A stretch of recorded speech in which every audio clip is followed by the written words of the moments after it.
ஆண்டவராகிய இயேசு கிறிஸ்துவ நாமத்தில் உங்களை வாழ்த்துகிறேன். உங்களை சந்திக்கிறது ரொம்ப சந்தோஷம். கர்த்தர் உங்களை ஆசீர்வதிப்பார். இந்த நேரத்தில் வெளிப்படுத்தின விசேஷம் 14ஆம் அதிகாரம் 5வது வசனம்.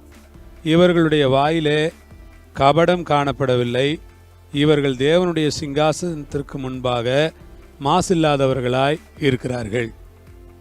அங்கே 1,44,000 பேரை பற்றி வேதத்தில் நம்ம படிக்கிறோம். 1,44,000 பேர் இருந்தாங்க. அந்த 1,44,000 பேரும் ஒரு விசேஷமான ஆளுங்க அப்படிங்கிறத நம்ம அங்கே படிக்கிறோம். அந்த 1,44,000 பேர் அப்படிங்கிறது இஸ்ரவேல் கோத்திரங்கள்லேருந்து வந்தவங்கன்னு அங்கே எழுதியிருக்கு. அதனுடைய கணக்குகளெல்லாம் ரொம்ப ஆழமான கணக்குகள். அந்த கணக்குகளுக்குள்ளெல்லாம் நம்ம போகிறது கஷ்டமாக இருக்கும். இவங்க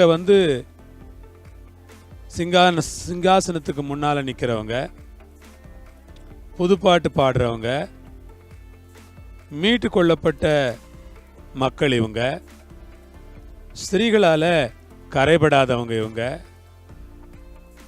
கற்புள்ளவங்க, ஆட்டுக்குட்டியானவர் எங்கே போனாலும் அவரை பின்பற்றுறவங்க.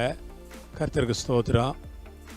ஆட்டுக்குட்டியானவர் எங்கே போனாலும் அவரை பின்பற்ற ஒரு கூட்டமாக இவங்க இருக்காங்க.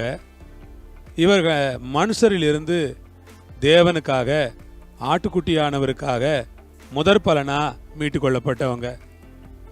மனுஷரிலிருந்து மீட்டு கொள்ளப்பட்டவங்கன்னா அப்போது மனுஷரிலிருந்து வேறுபட்டவங்கன்னு கூட நம்ம என்ன பண்ணலாம், எடுத்துக்கலாம்.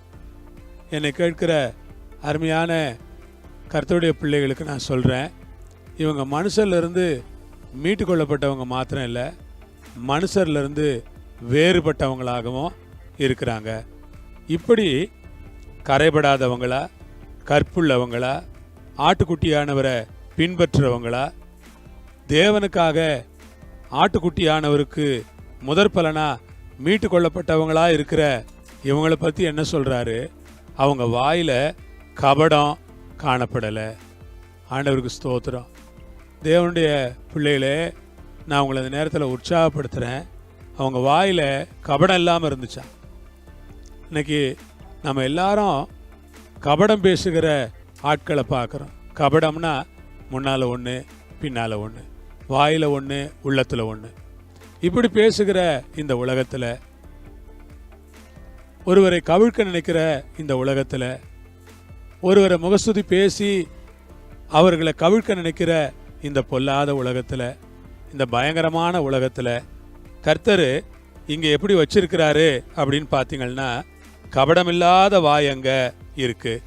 விசுவாசிகளாகிய நமக்கு முகஸ்துதி பேசுகிற வாய் இருக்கக்கூடாது, முன்னால் பின்னால் ஒன்று பேசுகிற வாய் இருக்கக்கூடாது, மற்றவங்களை ரொம்ப புகழ்கிற வாய் நமக்கு இருக்கக்கூடாது, மற்றவங்களை கபடமாக, அதாவது வாயில் ஒன்று மனசில் ஒன்று இருந்து பேசக்கூடாது. நம்ம அப்படி இராதபடிக்கு தேவன் நம்மை காப்பாராக.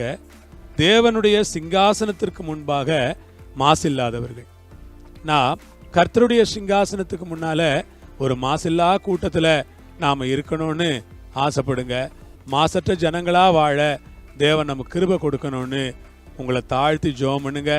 ஆண்டவர் உதவி செய்வார். ஜெபிப்போமா. பிதாவே, இந்த வேலைக்காய் ஸ்தோத்திரம்.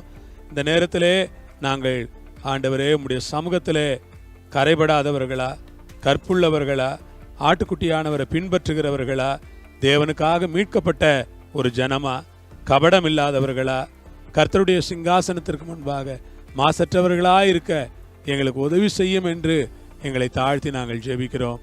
எல்லாவற்றையும் உடைய கரத்திலே கொடுக்கிறோம். இயேசுவின் மூலம் பிதாவே, ஆமேன். கர்த்தர் உங்களோடு இருப்பார், உங்களை ஆசீர்வதிப்பார். எல்லா மகிமையும் கர்த்தருக்கே. ஆமேன்.